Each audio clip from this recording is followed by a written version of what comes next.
My name is Eleanor, and at 72 years old, the thing that finally broke my heart wasn't sickness or sorrow. It was the sound of my own children's voices coming from my living room. I stood in the hallway, holding a plate of my late husband Arthur's favourite cookies, and listened as my son, Mark, and my daughter Linda discussed my future as if I were already gone. Friend, before I tell you the exact words they used that felt like a knife in my back, please do me a kindness. Tap subscribe so you'll be here to see what happens when the quiet woman they underestimated starts setting a trap they will never see coming. The plate felt heavy in my hands. I had baked those cookies with love, just like I had done every Sunday for years. To me, this little tradition was a symbol of our family, a sweet reminder of the life Arthur and I had built. I thought they felt the same way, but the tone of their voices told a different story. There was no warmth in their words, only a cold, sharp edge that cut right through the quiet afternoon air. I had spent my life believing my love for them was a fortress, but I was about to find out it was made of glass. I took another step closer, my slippers silent on the old wooden floor. I told myself I was being foolish, that I was mishearing them. But a knot of ice was forming in my stomach. I stopped just outside the doorway, hidden from their sight, and held my breath, listening to a conversation that was never meant for my ears. I thought I was walking toward my children, but I was actually walking straight into the ugliest truth of my life. "You can't be serious, Mark," I heard my daughter Linda hiss. Her voice, usually so sweet, was suddenly unrecognizable, thin and sharp like a razor. "She's healthier than a horse. We could be waiting another 10 years. The word struck me with the force of a physical blow.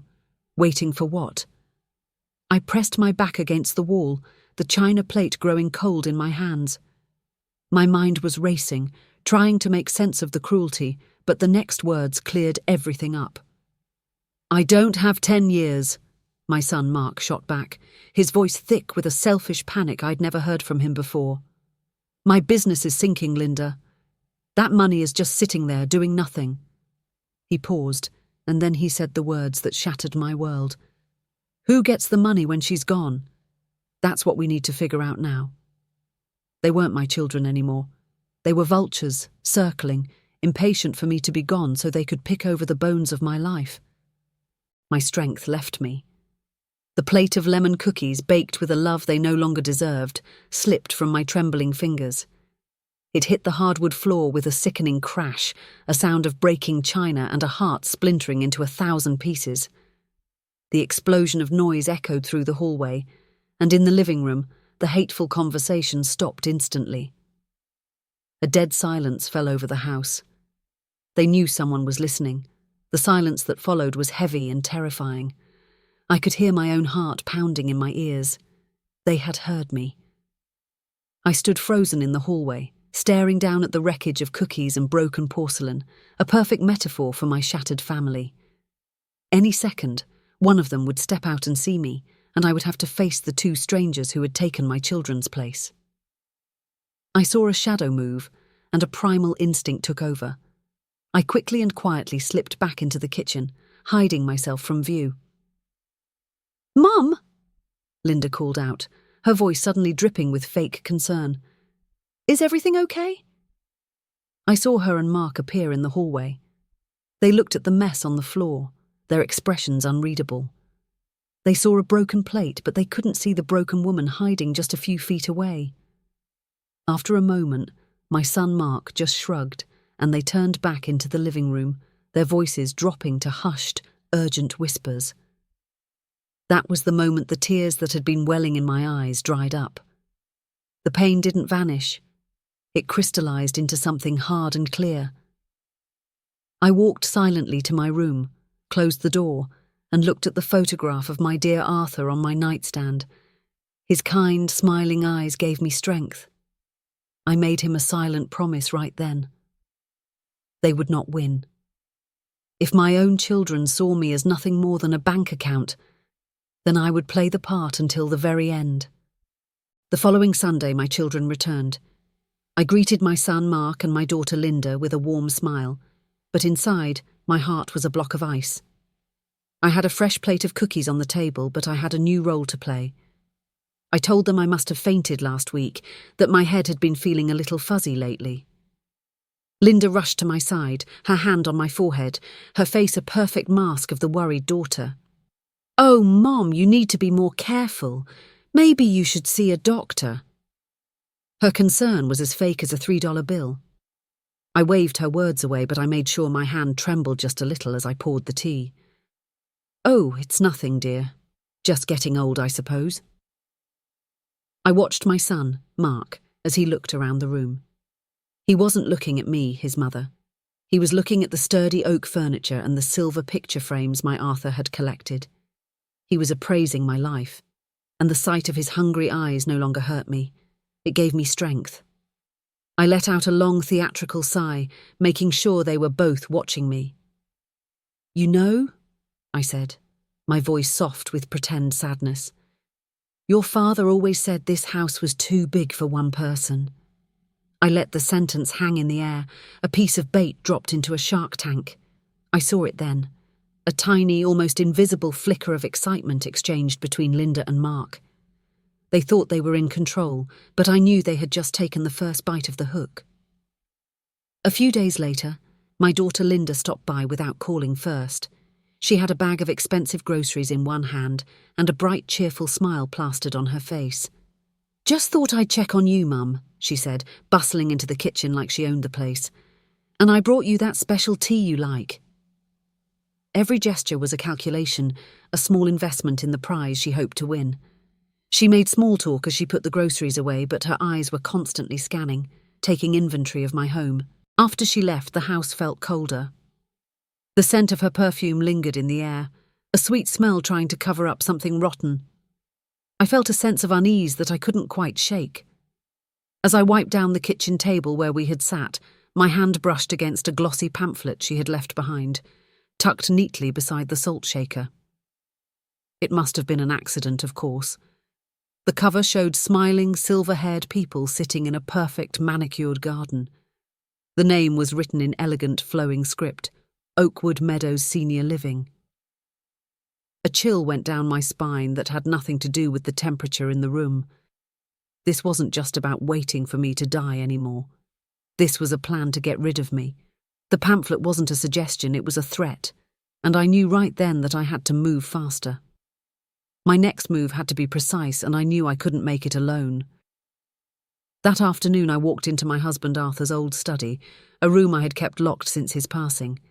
The air was still and thick with the smell of old books and his pipe tobacco. It felt like stepping back in time, and for a moment the grief was so heavy I could barely breathe. But I wasn't there for memories. I was there for ammunition.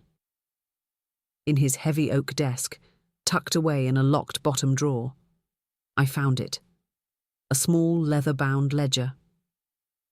I ran my hand over the worn cover and opened it. This wasn't for his business. It was personal. In his neat, careful handwriting, Arthur had recorded every major financial sacrifice we had ever made for our children. There it was in black and white. The loan he co-signed for Mark's first failed business, the one Mark swore he paid back. There was the down payment we gave Linda for her first house, the one she told everyone she earned herself. It was a history of their entitlement, written in their father's hand. As I turned the pages, the pain in my chest was replaced by a cold, hard clarity. This book wasn't just a collection of painful memories. It was a weapon. It was a detailed, dated, and undeniable record of their greed. And as I closed the cover, I knew with absolute certainty who needed to see it next. My hands were steady as I picked up the phone and dialed the number from memory. There was only one person in the world I could trust with this, one person who valued my husband Arthur's legacy as much as I did. Henry Gable had been Arthur's lawyer for over 40 years, but he was more than that. He was our friend. His voice was warm and kind when he answered, but it turned quiet and grave as I explained in simple terms what I had overheard my children say. "Eleanor, are you sure?" he asked gently, his voice full of disbelief. "Mark and Linda, there must be some kind of mistake."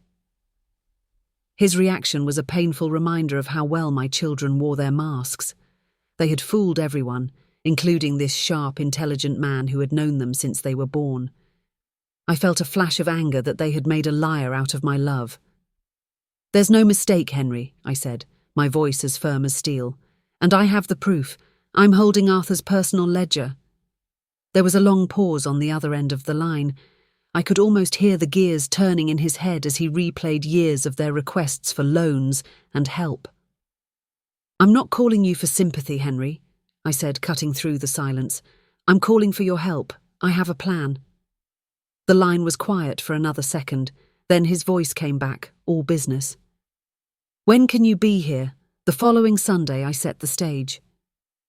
When my son Mark and my daughter Linda arrived, I was sitting at the kitchen table surrounded by a mountain of envelopes and official-looking papers. I looked up at them with wide, confused eyes, a performance of a lifetime. "Oh, thank heavens you're here," I said, my voice deliberately weak. "I can't make heads or tails of all these bills. Everything is so complicated these days." As I expected, they swarmed like flies to honey. Linda immediately took charge, picking up a bank statement with a practiced air of authority. "Don't you worry about a thing, Mum. We can handle this for you." My son, Mark, hovered right behind her, his eyes not on my face but on the account balances printed on the page. His hunger was a physical thing in the room. They saw a frail, confused old woman, and their predator instincts took over completely. I let them sort through the papers, making helpless comments here and there. I accidentally mentioned a few large investment certificates that were maturing soon. That was when I heard it. Mark leaned over to Linda and said in a loud stage whisper, "We should probably get power of attorney, just to make things easier for her." They thought they were taking control of my future, but they were actually handing me the key to theirs.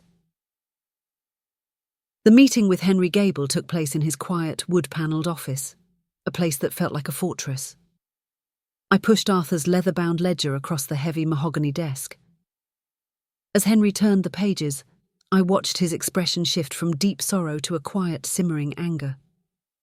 He finally closed the book and looked up at me, his eyes filled with a new, painful understanding.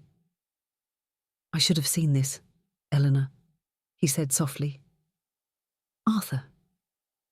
He worried about this." My heart skipped a beat. "What do you mean, he worried?" I asked, leaning forward. Henry hesitated, then opened a thick file from his own cabinet with my name on it. A few months before he passed, Arthur came to see me. He wanted to add a specific clause to his will. He told me his children had a hollowness in them when it came to money. He was terrified of what they might do when he was gone. He slid a folded document across the desk. It was a letter, written in Arthur's own hand. It was an instruction to Henry, outlining a plan to put the entire estate into a blind trust if he felt I was ever being taken advantage of. My eyes filled with tears. My dear husband had seen their true natures long before I was willing to. He had tried to protect me. And in that moment, I knew this wasn't just my plan anymore. I was carrying out his last wish. Armed with the knowledge of my husband Arthur's last wish, Henry Gable and I finalised the first stage of our plan. The key was to give my children exactly what they thought they wanted. Henry drafted a power of attorney document, but it was a masterpiece of legal craftsmanship. It gave my son Mark and my daughter Linda the ability to pay my bills and manage my daily checking account, but it gave them absolutely zero authority over the house, the major investments, or Arthur's stock portfolio. It was a gilded cage, beautiful on the outside but locked tight. When I presented the document to them at home, their faces lit up with triumph. They barely skimmed the pages, their eyes jumping straight to the lines where they could sign their names, granting them the authority they craved. "Oh, Mum, this is so smart," Linda cooed, physically guiding my hand as if I were a child. "This will take so much stress off of you." My son, Mark, was already talking about consolidating accounts for better returns, a phrase that meant nothing to him but sounded important. They signed their names with a flourish, their signatures quick and greedy. They folded the papers and put them away, believing they now held the keys to my kingdom. What they didn't know was that they had just willingly signed a contract that legally bound them to a specific set of rules. And every move they made from that moment on would be meticulously and legally documented by my friend, Henry Gable. A week later, the first move came, just as I expected. My son, Mark, called me, his voice slick with a false enthusiasm that made my skin crawl. "Mum, I have great news," he said. "I have a friend, a top financial advisor, who has agreed to look at your portfolio as a favor to me. He thinks he can make your money work so much harder for you." It was happening even faster than I had anticipated. They weren't just content to manage my bills. They wanted to get their hands on the real prize. I agreed, of course, playing the part of the grateful, clueless mother. The advisor, a young man named Mr. Peterson, with a smile that never reached his eyes, came to the house with Mark. He spread complicated charts and graphs across my dining room table, using big words like aggressive growth strategies and high-risk ventures. It was clear his only goal wasn't to protect my nest egg, it was to churn it for commissions that he and Mark would likely share. I just nodded and smiled, asking a few simple questions to maintain my facade of a confused old woman. My son, Mark, sat beside him, puffing out his chest as if he were a financial genius himself. "Don't worry, Mum. We'll get you all set up," he said, patting my hand condescendingly. They saw me as a doddering old fool to be managed. They had no idea I was about to introduce a player they couldn't possibly manage. "He wants to move everything into something called Apex Growth Funds," I told Henry Gable over the phone later that day, the name Mr. Peterson had used still fresh in my mind. He practically started drooling when he saw the value of Arthur's stock portfolio. Henry just chuckled on the other end of the line, a dry, humourless sound. Of course he did. Mark probably promised him a fat percentage of the profits. "So, what do we do?" I asked, allowing a genuine note of anxiety to creep into my voice. It was one thing to have a plan, but it was another thing entirely to watch these wolves circle the life savings my husband had worked so hard to build for me. "We do exactly what any sensible 72-year-old woman would do, Eleanor," Henry said, his voice calm and reassuring. "We get a second opinion." The next day, Henry arranged for a different advisor to call me. This one was a woman from a respected conservative firm that had handled Henry's own finances for years. Her name was Mrs. Davies, and her voice was kind but firm. I explained the situation to her, and together we began to put a second secret plan in motion, a defensive strategy designed to protect every last cent from my son Mark and his predatory friend. The stage was being set for a battle they didn't even know they were about to fight. The next phase of my plan required me to live a double life. On the phone with my son Mark, I became the confused, overwhelmed mother he wanted me to be. "Oh, Mark, that Mr. Peterson used so many big words," I'd say, letting my voice tremble just a little. "I'm just not sure I understand it all. Could you explain the part about the Apex thing again?" I would let him walk me through his treacherous proposals, feeding his ego, making him believe he was the brilliant son managing his dotty old mother's affairs. He felt powerful, and that made him careless. Then I would hang up, take a deep breath, and immediately call my secret ally, Mrs. Davies. With her, my voice was sharp, clear, and all business. "He's proposing a transfer of $100,000 into a fund called Apex Growth. Tell me everything you know about it." She would give me the cold, hard facts, that it was a volatile fund with outrageous hidden fees. Then she would arm me with simple, seemingly naive questions to ask Mark, questions designed to gently poke holes in his plan without ever revealing my true knowledge. I was playing a dangerous game of chess, moving my pieces in the shadows. My children, Mark and Linda, thought they were playing against a novice who could barely remember the rules of the game. They had no idea they were facing a player who could see the entire board, guided by a grandmaster who was about to send in his queen. My simple, probing questions started to frustrate my son, Mark. He couldn't understand why his foolproof plan to get my money was constantly hitting these small, frustrating roadblocks. My daughter Linda, sensing an opportunity to assert her own control, began a new line of attack. "Mum, Mark is just trying to help," she'd say in her most condescending tone during her daily calls. "Maybe all these details are just too much for you. Perhaps we should just go ahead. We do have the power of attorney, after all." The pressure was becoming a daily event. Then, one afternoon, they escalated their tactics. They showed up at my door unannounced. They weren't alone. With them was a bulldog of a man in a cheap suit, holding a briefcase. He was their lawyer. They marched into my living room and sat opposite me, a united front of greed and intimidation. I was being ambushed in my own home. "Mrs. Miller," their lawyer began, his voice devoid of any warmth, "your children are simply concerned. We've reviewed the power of attorney, and frankly, your resistance to their sound financial advice is troubling. It's in your best interest to allow them to proceed." They were no longer asking for my permission. They were trying to intimidate me into total submission.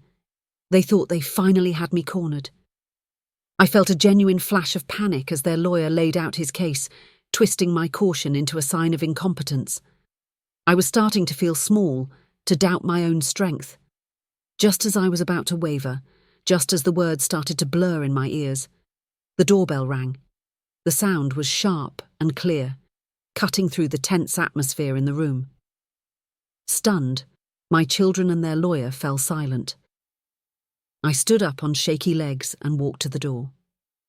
Standing on my porch, holding a handsome leather briefcase, was Henry Gable. My Henry. He looked calm, solid, and completely unyielding. "Henry."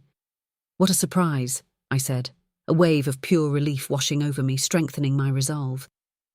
"I'm sorry, Eleanor, I should have called," he said, stepping inside.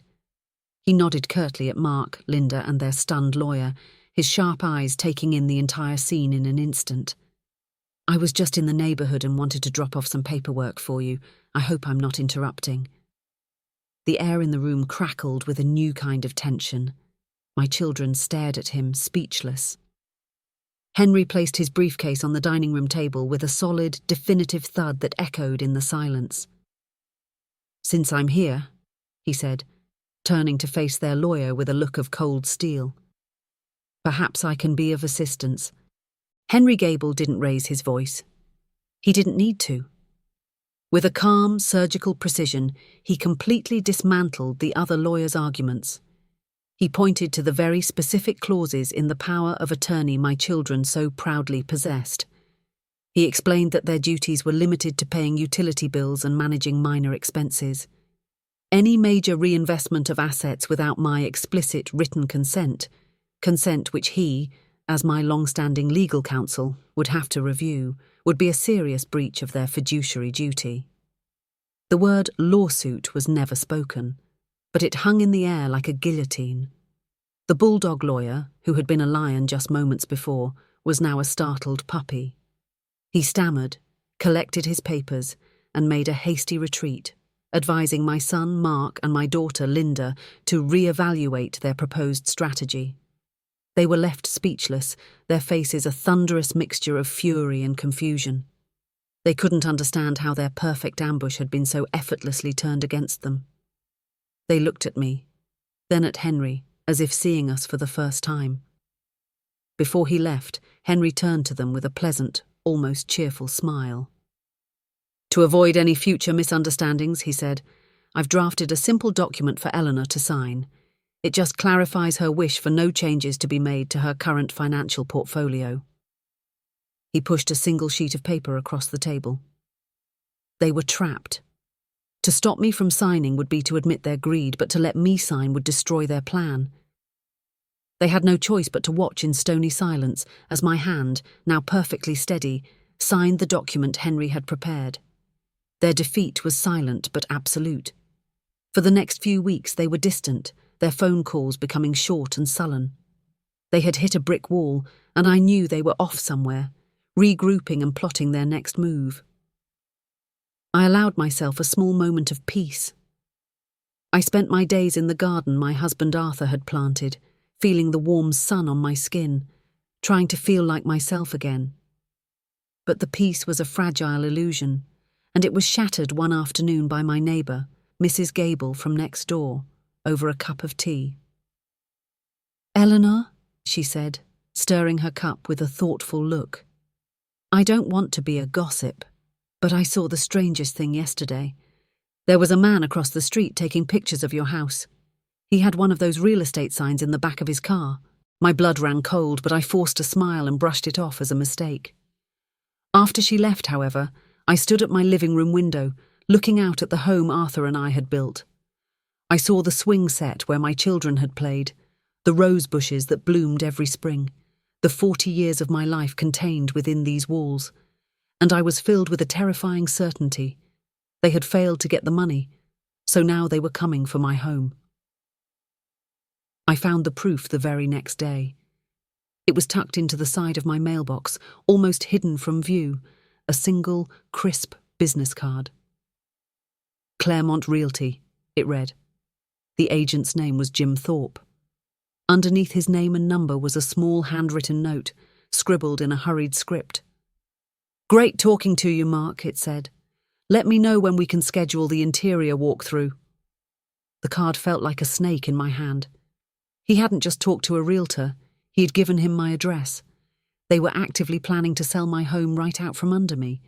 The sheer, breathtaking audacity of it stole the air from my lungs. This house wasn't just wood and nails. It was a living album of my memories, of my marriage, of our entire family. To them, it was just another asset on a balance sheet, another obstacle to be sold and divided. I didn't rip the card up. I didn't throw it away. I walked calmly to my husband's desk and opened the top drawer.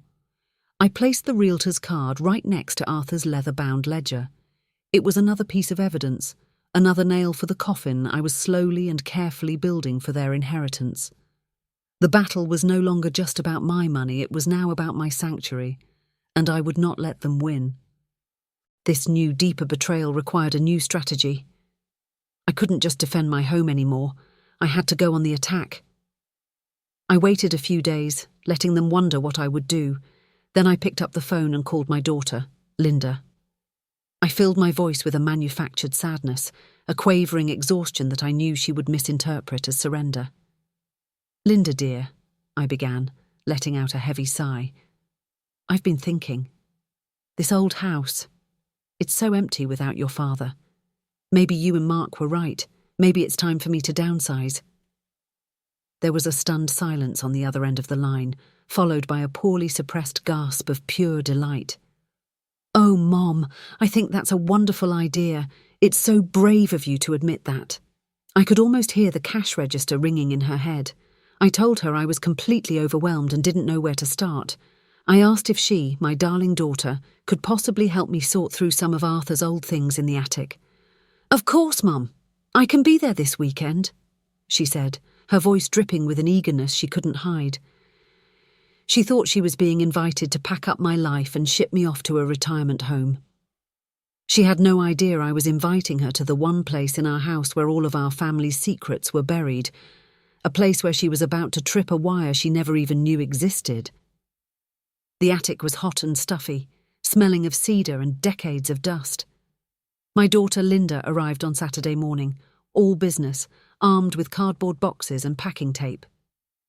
"Let's just start with this corner, Mum," she said, pointing to a stack of my husband Arthur's old belongings. I watched her as she worked, her movements efficient and completely unsentimental. She saw a lifetime of priceless memories and labelled it all as worthless junk that needed to be cleared out. I let her work for nearly an hour before I pointed to a small sealed cardboard box in the far corner. "Oh, Linda, could you get that one for me? My old back is acting up today." The box was clearly labelled in my own handwriting. "Linda, College Mementos." She heaved it over, blowing a cloud of dust off the top. "What's in here?" she asked, already prying at the tape.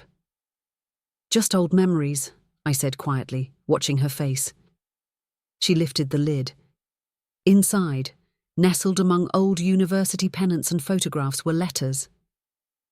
They were the letters she had written to me from her first year of college, letters begging for more money, complaining about her roommate, and detailing her wild party life. and stapled to each one was a perfect copy of a check from me and Arthur. It was the money she had always claimed she'd earned herself from a full academic scholarship. I watched as the colour drained completely from her face. My daughter Linda stared into the box, completely speechless. Her entire story, the one where she was the brilliant, self-made woman, was lying there, exposed as a cheap lie. I didn't say a single word. I just looked at her with a sad, knowing expression that said more than yelling ever could. "I kept everything," I said softly. She slammed the lid shut as if the box had burned her, her hands trembling with a rage born of pure humiliation.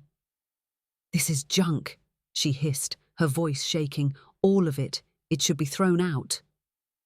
She was rattled, and a rattled opponent always makes mistakes. For the rest of the day, she was cold and distant. The mask of the caring, helpful daughter had slipped, revealing the bitter, resentful woman who had been hiding underneath all along. She left early, forgetting her boxes and her packing tape, leaving a trail of frustration behind her. I knew I had successfully planted a seed of powerful discord. The next day, my son Mark called me, his voice tight with confusion. "What's wrong with Linda?" I called her to talk about the house, and she practically bit my head off. She said we need to slow down. I knew exactly what had happened. Linda wasn't worried about me anymore. She was worried about what other secrets I was keeping, secrets that could give her brother an advantage over her. Their greedy alliance was finally starting to crack. With my daughter Linda now wary and suspicious, it was time to turn my attention to my son. I decided to press my advantage and exploit the crack I had created in their alliance.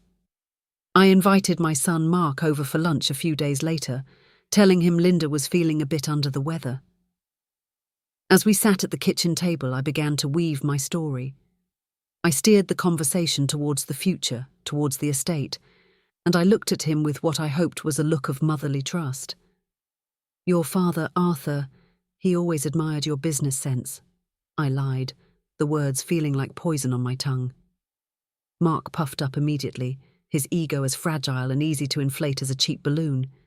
He saw himself as a brilliant, misunderstood tycoon.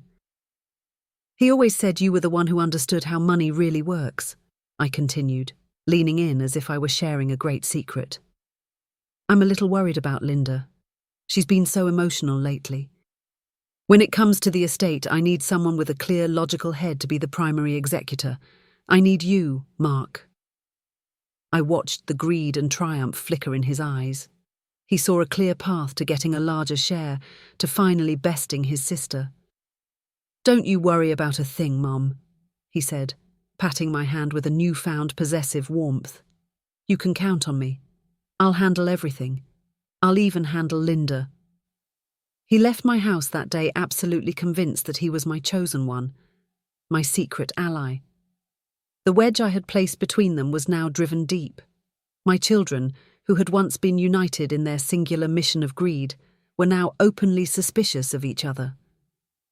Linda would call me, probing for details about what Mark and I had talked about. Mark, in turn, would ask if Linda had been trying to upset me. I fed each of them just enough information to stoke their growing paranoia, and then I sat back and watched as they began to turn on one another. The breaking point came one evening when Linda was visiting. She thought I was in the garden tending to Arthur's roses, but I was just inside the patio door, hidden by the curtains, listening. She was on her phone, her voice a low, venomous whisper. "I'm telling you, he's trying to manipulate her into giving him everything," she said into the phone, likely to her husband. "And Mark's big business investment? It's a complete sham. He's sinking, and he plans to use her money to bail himself out.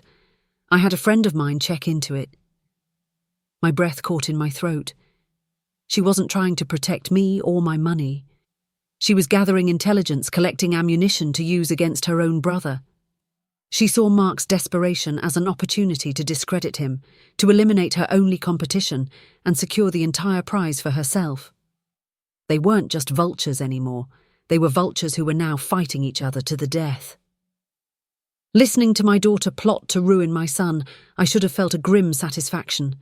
My plan was working even better than I had imagined. But as I stood there in the shadows of my own home, a wave of something else washed over me. A deep and profound disgust.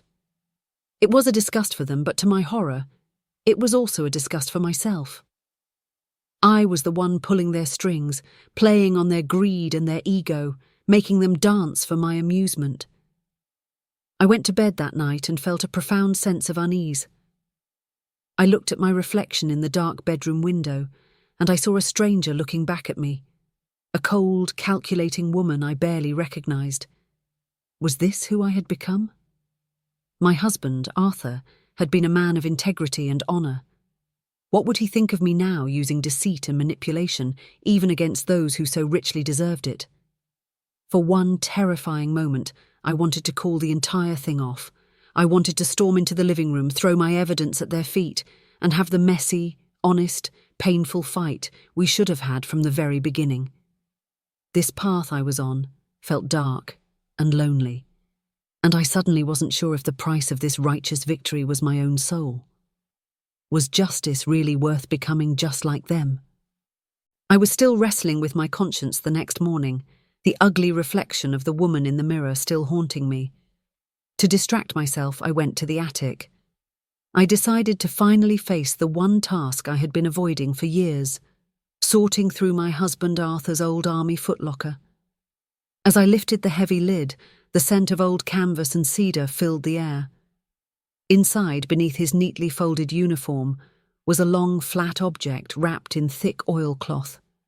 My curiosity piqued. I carefully unwrapped it.